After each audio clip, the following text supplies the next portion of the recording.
الحمد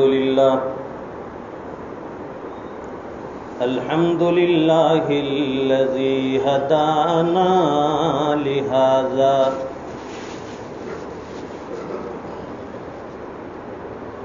وما كنا لنهتدي لولا أن هدانا الله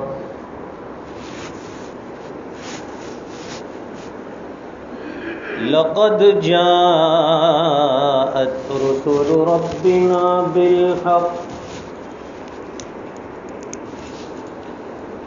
صلوات الله وسلام على سيدنا محمد المصطفى وعلى آله وأصحابه أجمعين أما بعد فأعوذ بالله من الشيطان الرجيم بسم الله الرحمن الرحيم يا أيها الذين آمنوا استعينوا بالصبر والصلاة إن الله مع الصابرين.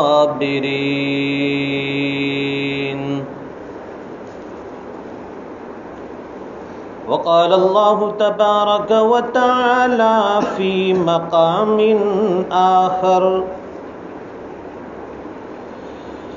يا أيها الذين آمنوا ادخلوا في السلم كافة ولا تتبعوا خطوات الشيطان إنه لكم عدو مبين. صدق الله العظيم. وقال النبي صلى الله عليه وسلم كن في الدنيا كأنك غريب أو عابر سبيل. صدق رسوله النبي الأمي الحبيب الكريم ونحن على ذلك لمن الشاهدين والشاكرين والحمد لله رب العالمين. اللهم صل على سيدنا ومولانا محمد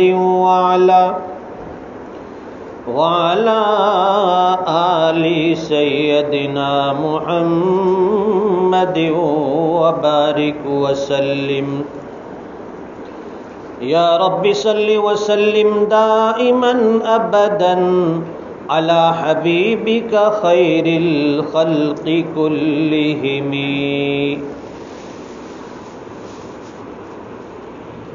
بزرگان محترم، نوجوانان اسلام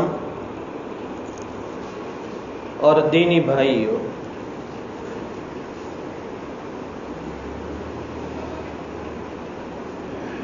یہ جو کائنات کا نظام ہم دیکھ رہے ہیں، یہ بلند و بالا آسمان، یہ وسیع اور عریض زمین،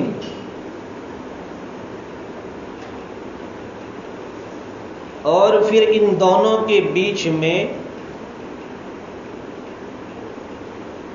اللہ کی قدرت کی مختلف نشانیاں اور اللہ تعالیٰ کی پیدا کی ہوئی بے شمار مخلوقات، ان ساری چیزوں کو اللہ تعالیٰ نے عبث اور بیکار نہیں بنایا، کائنات کا ایک ذرہ بھی اللہ تعالیٰ نے بیکار نہیں بنایا.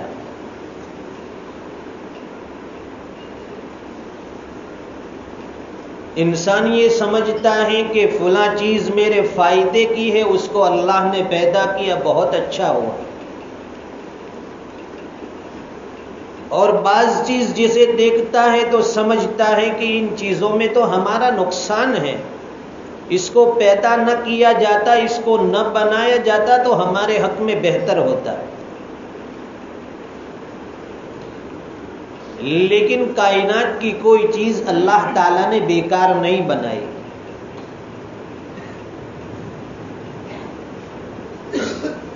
یہ خاردار درخت جو کانٹے والے ہمیں نظر آتے ہیں، ہم یہ سمجھتے ہیں کہ اس کے پیدا کرنے سے کیا مقصد، کیا فائدہ. لیکن بہت سے خاردار درخت ایسے ہیں کہ اس کے اوپر لگنے والی چھوٹی چھوٹی پتیاں اور اس کے ساتھ لگنے والی پتلی بیل، جس میں اللہ تعالیٰ نے کئی بیماریوں کا علاج رکھا ہے.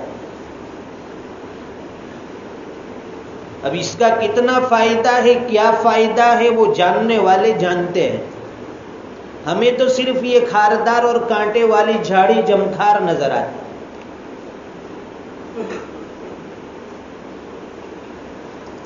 لوگ یہ کہتے ہیں کہ سانپ کو کیوں پیدا کیا، اس کے منہ سے زہر نکلتا ہے، انسان کی ہلاکت کا سبب بنتا ہے. لیکن آپ نے سنا نہیں ہوگا کہ روزانہ سانپ نے کسی کو کاٹا اور وہ مر گیا ہو. اس کے اندر جو زہر ہوتا ہے، ماہرین لوگ اسے نکالتے ہیں اور اس کے ذریعے سے بہت سے مہلک امراض کی دوائیاں بنتی ہیں. یہ انسان کے فائدے کی چیز ہوئی.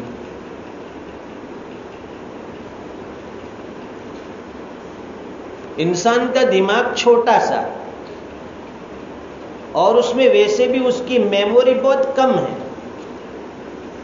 اسے کچھ یاد نہیں رہتا، اس لیے تو یہ میموری کارڈ نکالنے کی ضرورت پیش آئی. پھر وہ اللہ کی اتنی بڑی قدرت کا اسے کیسے علم ہو سکتا ہے؟ جو بھی ہوتا ہے کہتا ہے کہ اس کو موبائل میں اور میموری کارڈ میں سیو کر لو، ضرورت پڑے گی نکال دیں گے.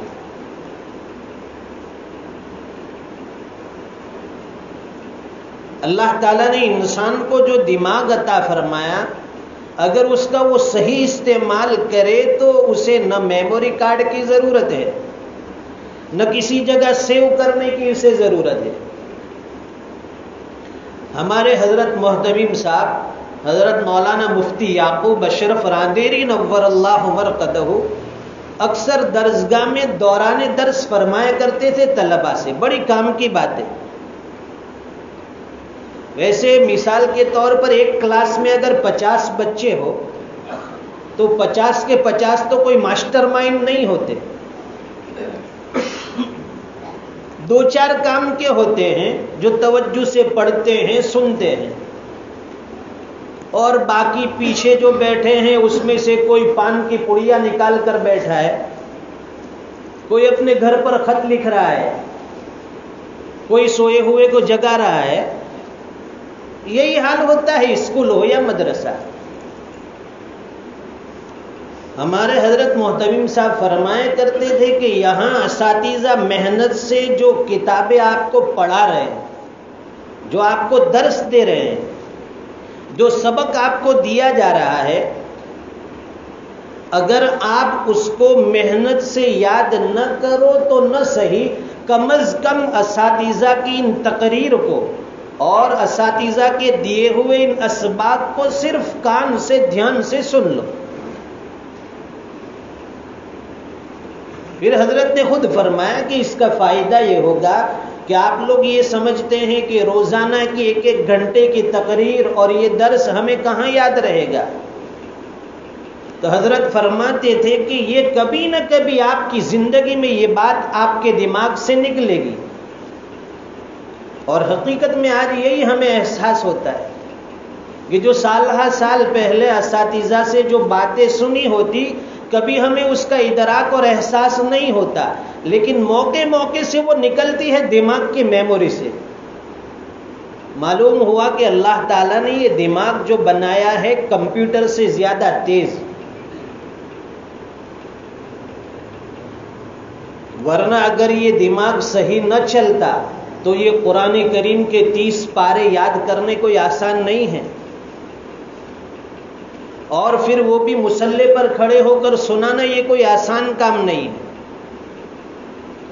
تو بتلائیں کہ اللہ تعالیٰ نے دنیا میں کوئی چیز عبث اور بیکار نہیں فرمائی، ہر چیز کے پیچھے کوئی نہ کوئی حکمت ہے، اور یہ کائنات کی ساری چیزیں اللہ نے انسان کے لیے بنائی۔ ان الدنیا خلقت لکم وَإِنَّكُمْ خُلِقْتُمْ لِلْآخِرَةِ، فرماتے انسان یہ دنیا اور دنیا کی ساری چیزیں ہم نے تیرے لیے بنائی۔ دنیا کی ہر چیز انسان کی اللہ نے خادم بنا دی۔ اتنا بڑا ڈیل ڈول والا ہاتھی دیکھیے، ایک چھوٹے سے بچے کی انگلی کے اشارے سے وہ چلتا ہے۔ اتنا بڑا ہوائی جہاز، اتنی بڑی لمبی چوڑی ریل، ٹرین، یہ سب انسان کے قابو میں اللہ نے کر دی۔ ان الدنیا خلقت لکم، اے انسان دنیا اور دنیا کی ساری چیزیں ہم نے تیرے لیے بنائی، تیرے فائدے کے لیے بنائی۔ وَإِنَّكُمْ خُلِقْتُمْ لِلْآخِرَةِ، اور انسان تجھے ہم نے آخرت کے لیے بنایا ہے، اپنی یاد کے لیے بنایا۔ دو باتیں ہو گئی، ایک تو اللہ نے دنیا کی چیزیں انسان کے لیے بنائی، یہ ہمیں اچھی طرح یاد ہے۔ لوگ کہتے بھی ہیں کہ اللہ نے سب اپنے لیے بنائی لا ہے، تو ارے بھائی دوسری بات بھی تو یاد رکھ کہ تجھے بھی اللہ نے پھر آخرت کے لیے بنایا ہے۔ کھا پی کے مزے کرنے کے لیے دنیا میں نہیں آئے۔ یہ دنیا کا کھانا، یہ پینا، یہ سیر و تفریح، یہ عارضی چیز ہے۔ حقیقی نعمت اللہ تعالیٰ نے وہاں آخرت میں ایمان والوں کے لیے بنائی ہے۔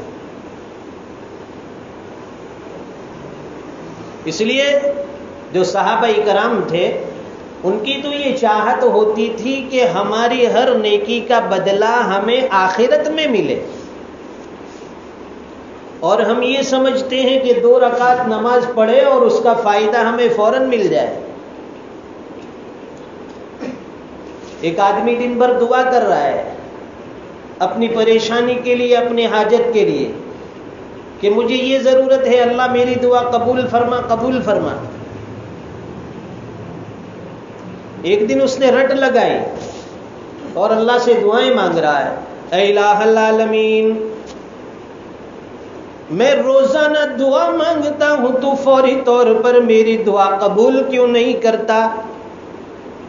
تو دعاؤں کا سننے والا ہے، علیم بذات الصدور ہے،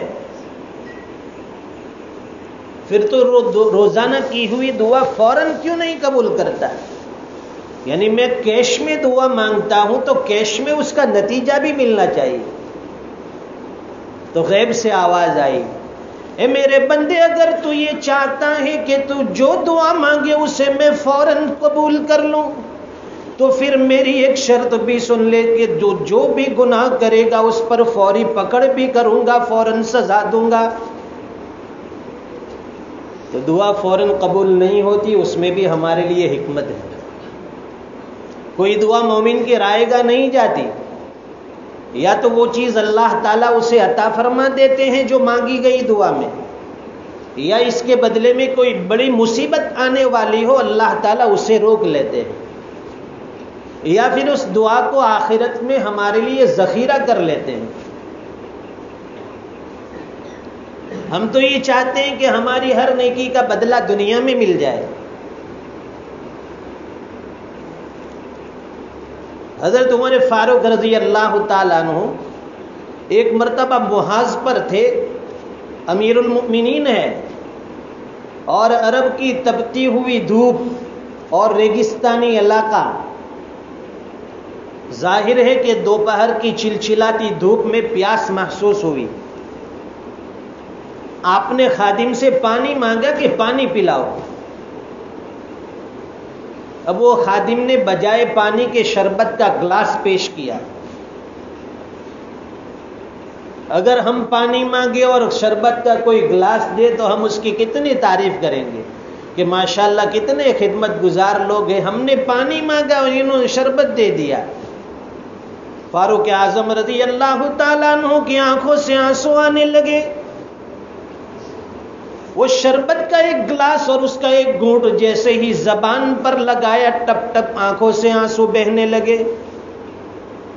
خادم کہنے لگا امیر المؤمنین کیا بات ہے، آپ نے پانی مانگا اور میں نے شربت کا گلاس پیش کر دیا، اس پر تو خوش ہونا چاہیے.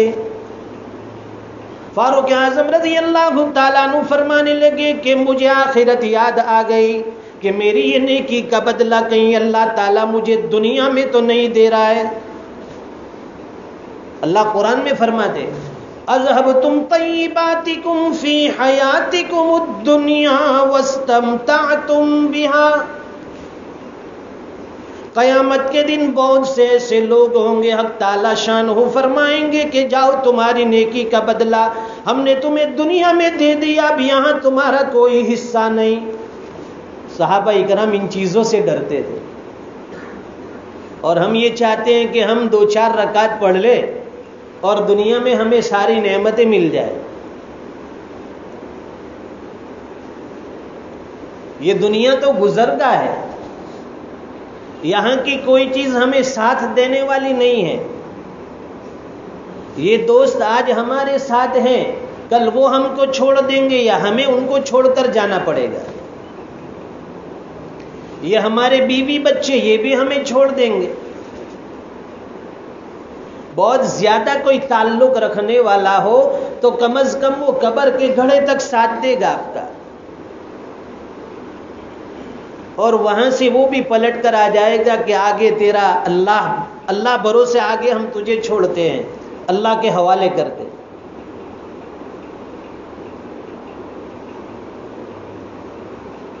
یہ عالیشان مکان جو ہم کتنی محنت سے بناتے ہیں، ایک گھر بنانے میں آگے کا پسینہ پیچھے اور پیچھے سے نیچے جاتا ہے، تب آدمی رہنے کے لیے ایک چھوٹا سا مکان تیار کرتا ہے.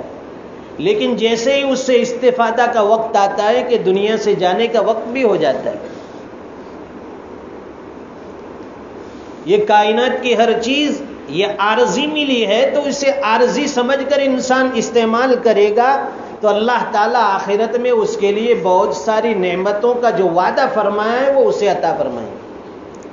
لیکن ہم نے اسی دنیا کو سب کچھ سمجھ لیا ہے. یہاں کا جینا ہم سمجھتے ہیں کہ حقیقی جینا، یہاں کا رہنا جسے ہم سمجھتے ہیں کہ حقیقی رہنا ہے. ہمیں دھوکہ لگا ہوا ہے دوستو.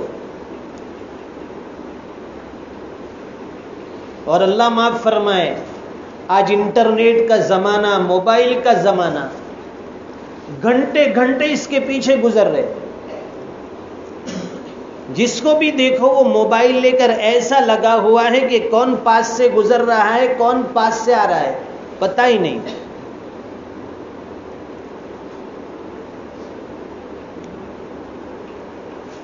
ایک آدمی نے بڑا اچھا لطیفہ کہا. کہتے ہیں کہ ایک آدمی تھا جسے رات کو بہت زیادہ، بلکہ رات کو تو دن میں بھی نیند آتی، ہر وقت اس پر غنودگی، نیند کا غلبہ، چلتے بیٹھتے اٹھتے سوتے، جہاں بھی بیٹھتا ہے 2 منٹ میں سو جاتا ہے. اب یہ چوکنا ہو گیا کہ یار یہ کوئی بیماری معلوم ہوتی ہے کہ 24 گھنٹے نیند کا غلبہ. تو کسی نے بتایا کہ کسی اچھے ڈاکٹر کو بتاؤ کہ ہر وقت نیند کا غلبہ رہنا یہ صحیح بات نہیں ہے. تو ایک ڈاکٹر کے پاس گیا اور اسے کہا کہ مجھے ہر وقت نیند آتی رہتی ہے، بیت الخلا میں بھی سو جاتا ہوں. تو ڈاکٹر نے اسے کہا کہ کون سا فون استعمال کرتے ہو؟ کہا کہ نوکیا کا 1100، بالکل سادہ، وہ بٹن والا۔ کہا کہ میں تم کو اس میں ایک اینڈرائڈ فون لکھ دیتا ہوں اور ساتھ میں ایک جیو کا سم لے لو تو تمہاری نیند آج سے غائب ہو جائے گی۔ آج یہی حال ہے دوستو، نیند تو اتنی آ رہی ہے ہمیں کہ ابھی بستر پر جاؤں گا اور سو جاؤں گا، لیکن جیسے ہی فون ہاتھ میں لیا تو نیند غائب۔ رات کو سونے سے پہلے اس کی آخری ملاقات فون سے، صبح اٹھنے کے بعد سب سے پہلی ملاقات فون سے، کس کے میسج آئے ہیں، کس کا پیغام آیا ہے، کتنے ٹیکس آئے ہیں۔ ارے اللہ کے بندے، قرآن کریم پوری میسج کی کتاب ہے۔ اللہ تعالیٰ نے اتنے پیغام، اتنے ٹیکس چھوڑے ہیں کہ تیری زندگی ختم ہو جائے گی، لیکن اللہ کے یہ پیغام اور ٹیکس ختم نہیں ہوتے۔ کبھی وہ اٹھا کر دیکھنے کی، پڑھنے کی، سمجھنے کی، سننے کی صلاحیت تیرے اندر نہیں آئی۔ اٹھاتا ہے تو بس یہی موبائل اٹھاتا ہے۔ یہ لوگوں نے ضرورت کی چیز بنائی تھی، لیکن انسان نے اس کو ضرورت سے زیادہ استعمال کرنا سیکھ لیا، یہ چیز اس کے لیے تباہ کاری کا ذریعہ بن گئی۔ اس لیے اپنے بچوں سے چوکنا رہیے، حساس رہیے۔ لوگ یہ سمجھتے ہیں کہ رات کو وہ سو گئے، حقیقت میں وہ سوئے نہیں ہوتے، وہ ہمیں سلا دیتے ہیں اور پھر دوسروں کو وہ جگاتے ہیں۔ پوری رات چیٹنگ ہو رہی ہے، چیٹنگ نہیں بلکہ یہ چیٹنگ ہو رہی ہے۔ پھر کہتے ہیں کہ آج امت مسلمہ حالات سے دوچار ہے، پریشانیاں نام نہیں لیتی چھوڑنے کا۔ ہم نے پریشانیوں کو خود دعوت دے رکھی ہے، ایک کے بعد ایک حالات عالمی لیول پر، پوری دنیا میں اگر دیکھو تو مسلمان آج پریشان ہے اور اس کا حل تلاش کرتا ہے، کوئی حل نہیں ملتا کہ یہ پریشانی ختم ہو۔ اپنی زندگی کو اللہ کے راضی کرنے والی بنا لو۔ میری زندگی کا مقصد تیرے دین کی سرفرازی، میں اسی لیے مسلمان، میں اسی لیے نمازی۔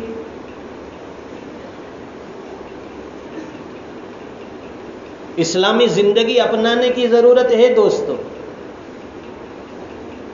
یا ایھا الذین آمنوا ادخلوا فی السلم کافہ، اے ایمان والو پورے کے پورے اسلام میں داخل ہو جاؤ۔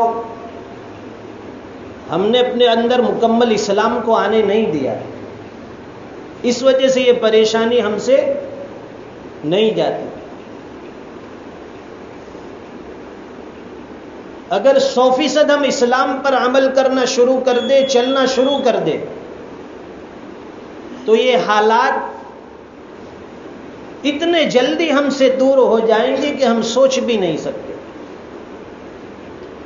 ایک انگریز رائٹر لکھتا ہے کہ جتنا مجمع جمعہ کی نماز میں ہوتا ہے، اگر مسلمانوں کا اتنا مجمع فجر کی نماز میں آنا شروع کر دے، پوری دنیا میں اسلام کا فریرہ لہرائے گا۔ لیکن بتلائیے صرف جمعہ میں یہ مجمع ہوتا ہے، پھر عصر سے غائب۔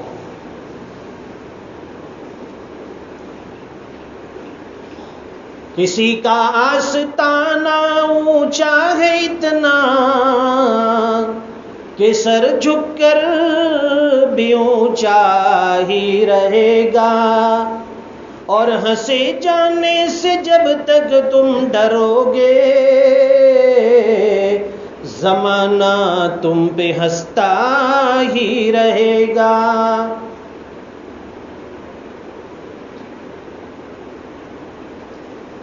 یہ حالات دستک دے رہے دوستو کہ اب بھی موقع ہے سدھرنے کا، اپنے رب کو راضی کرنے کا، اپنے رب کو منانے کا۔ باز اگر ہر آنچ ہستی باز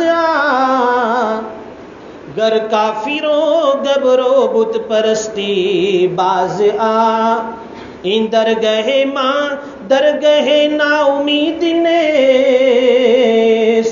صد بار گر توبہ شکستی باز آ۔ اے ناراض ہونے والے، رب سے روٹھ جانے والے، آجا آجا، اپنے رب کے دربار میں آجا۔ آج بندے کا کنیکشن اپنے رب سے ٹوٹ گیا ہے۔ دنیا کی دوسری جگہ ہمارے کنیکشن جڑے ہوئے ہیں، لیکن جس اللہ نے ہمیں پیدا کیا ہے اس کے ساتھ ہمارا کنیکشن لوز ہو گیا ہے۔ جب یہ کنیکشن جڑ جائے گا پھر دنیا سے حالات ختم ہوتے ہوئے نظر آئیں گے۔ علامہ انور صابری نے بڑی اچھی بات کہی موجودہ دور کے مسلمانوں کے لیے۔ جس طور پہ نازاں تھی دنیا، ہم اب وہ زمانہ بھول گئے، غیروں کی کہانی یاد رہی، خود اپنا فسانہ بھول گئے۔ لوگوں کی زندگی ہمیں بڑی اچھی یاد،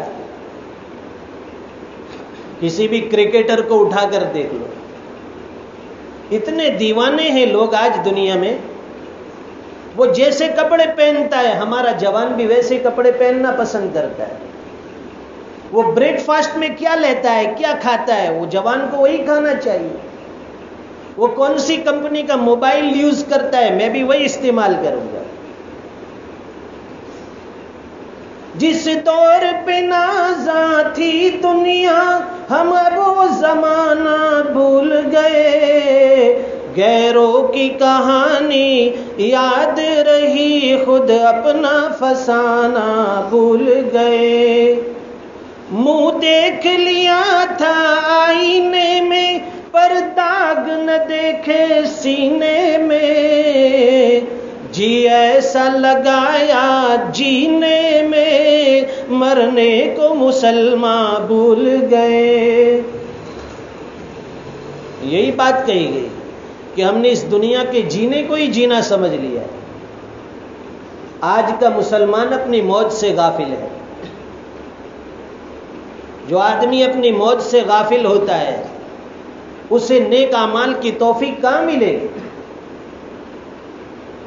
تکبیر تو اب بھی ہوتی ہے مسجد کی فضا میں اے انور، جس ضرب سے دل ہل جاتے ہیں وہ ضرب لگانا بھول گئے۔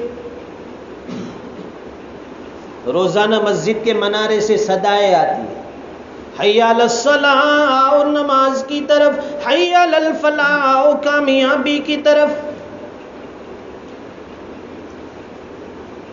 یہ مسجد کے منارے سے اٹھنے والی صدائیں ہمیں دعوت ایمان دیتی ہیں، دعوت کامیابی دیتی ہے، لیکن ہمارا جوان یہ ہے کہ مسجد کے قریب سے گزرتا ہے، کبھی اندر آنے کی توفیق نہیں۔ جہاں آنا ہے اسے وہاں نہیں آتا، اور جہاں نہیں جانا ہے وہاں جا رہا ہے۔ موجودہ دور میں پوری دنیا کے مسلمانوں پر جو حالات ہیں دوستو، اللہ تعالیٰ قرآن کریم میں ہمیں بتلا رہے ہیں کہ جب حالات ہو ہمیں کیا کرنا ہے۔ یا ایھا الذین آمنوا استعینوا بالصبر والصلاۃ، اے ایمان والو اللہ تعالیٰ کے حضور میں استعانت طلب کرو، مدد چاہو نماز کے ذریعے اور صبر کے ذریعے۔ ایکشن میں آنے کی ضرورت نہیں ہے کہ ڈنڈا نکالو، لا ڈنڈا دوبارہ واپس وہیں رکھتے جہاں سے اٹھا ہے۔ پہلے تیری ایمانی زندگی درست کرنے کی ضرورت ہے۔ نماز کے ذریعے اور صبر کے ذریعے اللہ کی مدد چاہو۔ یہ دو ہتھیار اگر ہمارے پاس آ گئے، آنے والے حالات پر صبر کرتے رہیں اور اللہ سے نمازوں کے ذریعے مانگتے رہیں گے تو اللہ تعالیٰ پوری دنیا میں امن، چین، سکون اور شانتی پیدا فرمائے. جہاں جہاں بھی فسادات ہیں، مسلمان مظلوم ہیں، ظلم کا شکار ہیں، ہم یہاں بیٹھے بیٹھے ان کے لیے زیادہ تو کچھ نہیں کر سکتے، کم از کم اللہ سے دعائیں مانگیں. ہماری مسجدوں میں روزانہ اس بات کا اہتمام ہونا چاہیے کہ ہر نماز کے بعد، اگر یہ نہ ہو سکے تو کم از کم عشاء کی نماز کے بعد ہم سارے ساتھی مل کر سورہ یاسین کا ختم کریں. سورہ یاسین پڑھے، ساتھ میں 300 مرتبہ استغفار، 300 مرتبہ سبحانک لا علم لنا سبحان لا الہ الا انت سبحانک انی کنت من الظالمین، 300 مرتبہ حسبنا اللہ ونعم الوکیل نعم المولا ونعم النصیر. ان چیزوں کا ورد کرے، یاسین بھی پڑھے، یہ تسبیحات بھی پڑھے، اور پھر اللہ سے دعائیں مانگے. اللہ تعالیٰ دنیا میں جہاں جہاں مسلمان پریشان ہیں اور جہاں شہید ہو رہے ہیں مظلوم، اللہ تعالیٰ ان مظلوم مسلمانوں کی دستگیری فرمائے. حالات پوری دنیا میں ہے دوستو، ایسا نہیں ہے کہ یا نہیں ہے، لیکن اللہ تعالیٰ نے ہمیں امن میں رکھا ہے، سکون میں رکھا ہے. جب اللہ تعالیٰ نے ہمیں یہ امن اور سکون عطا فرمایا ہے تو جہاں امن اور سکون کی ضرورت ہے ان لوگوں کے لیے اللہ سے دعائیں مانگنے کی ضرورت ہے. اللہ تعالیٰ ہمیں بھی ایسے حالات سے بچا لے اور ان مسلمانوں کی بھی خوب دستگیری فرمائے. آج کی یہ حاضری ہمارے شعیب بھائی کولا، اسی طرح ان کے ساتھی سہیل بھائی، دوسرے دوست ان حضرات کی طرف سے آج کی دعوت ملی کہ جمعہ میں حاضر ہو کر دین کی نسبت سے کچھ بات چیت ہو جائے اور ساتھ میں کسی جگہ دعا کا بھی پروگرام ہے. تو ہمارے یوسف بھائی منصور جو ساتھ میں آئے ہیں، کٹھور سے تشریف لائے، عمر رسیدہ ہے، لیکن اللہ تعالیٰ نے ان کے دلوں میں علماء کا درد، علماء کی محبت عطا فرمائی ہے. اکثر علماء کے ساتھ سفر فرماتے ہیں، یہاں بھی تشریف لائے ہیں. ان کی تشکیل پر، ان کی دعوت پر میں بھی یہاں حاضر ہوا. آپ حضرات کے سامنے بیٹھ کر دین کی کچھ باتیں کی. اللہ تعالیٰ مجھے بھی عمل کی توفیق عطا فرمائے اور آپ تمام حضرات کو بھی اللہ تعالیٰ عمل کا داعیہ اور جذبہ نصیب فرمائے. پوری دنیا میں اللہ تعالیٰ امن، چین، سکون کی فضا قائم فرمائے. جہاں حالات ناسازگار ہے اللہ تعالیٰ وہاں امن کی شکل پیدا فرمائے، مظلوم مسلمانوں کی خوب دستگیری فرمائے. آمین. وآخر دعوانا الحمد للہ رب العالمین. جن حضرات کی سنت باقی ہے 5 منٹ ہے، سنت سے پڑھ کر فارغ ہو جائے.